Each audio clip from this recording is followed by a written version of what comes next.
Hello mga ka-livestock. Tumawag po kayo sa akin kahapon at nagpa-schedule po ng vitamins and deworming. So ngayon, nandito na po ako sa area. Hinahanap ko pa si tatay kasi sabi niya 10 yung kanyang ibang service.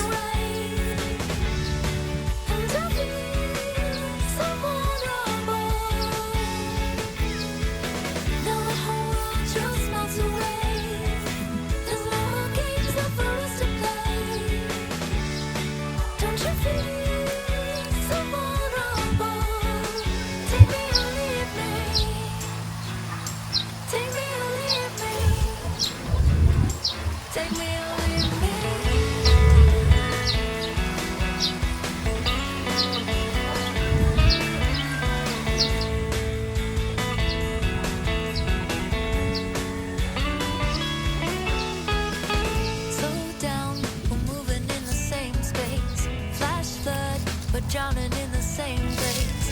You and I are not so different. Hold up, worlds start colliding.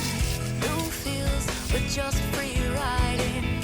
So much, it's time to let it in. And deworm sa mga large ruminants. Ano po? So nakadalawa na tayo. So, bali 10 po yung naka-schedule ngayon. So, ang binibigay ko pong vitamins is yung vitamins A, D, E, yung pang ruminants, and albendazole naman po doon sa pang deworm. So, dito may mga buntis din po so hindi natin ito mahirap minsan mga ka-livestock yung pag-restrain ng hayop. So, ingat lang talaga doon sa pag-i-inject ang pagbibigay ng deworm. Vitamins lang ang ating bibigay. So yan, makikita niyo po madaming hayop na nakapalibot sa atin. Ginagawa ko, pinapatali ko po ng mahigpit doon sa puno ng nyug. So dito. So, dyan sa mababa na yan para po maiwasan natin yung injuries sa tao and then sa hayop. So, yun naman yung pinakang simple lang na pag-restrain ng hayop kapag nagbibigay tayo ng bakuna or vitamins.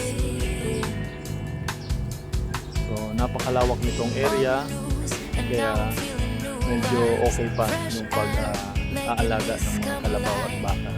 So, madami pang pagkain, lalo na sa palayan. Malawak na palayan. So, ito na rin yung partner nila. Tatanim ng palay at the same time, nag-aalaga ng mga hayop. So, sipag lang talaga pagdating sa mga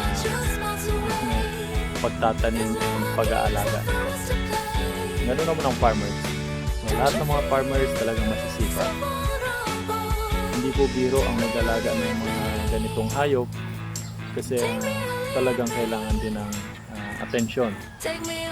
Kailangan araw-araw na silang nag-check yung health, yung pagkain. So, dapat na monitor din yan. So, hintayin lang natin yung si Sir, si Kuya. Nakuha pa niya yung kanyang alaga. So ito, naka-ready naman yung vitamins na kanyang ating ibibigay. So kung mapapansin nyo, less needle po yan. May habang 1 inch, gauge 16, 17, hindi ako magkakamali, 16 or 17. So sakto na po ito.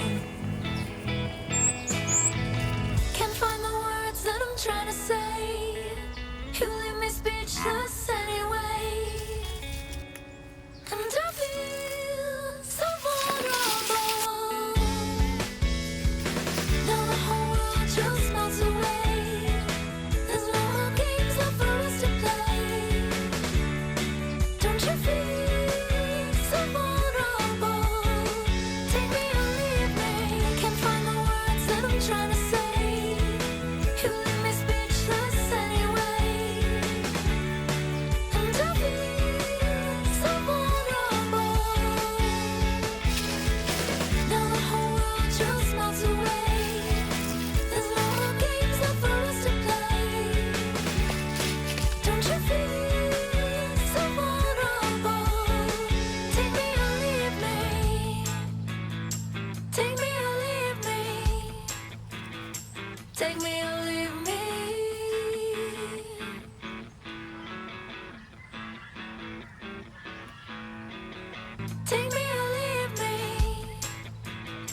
Take me away.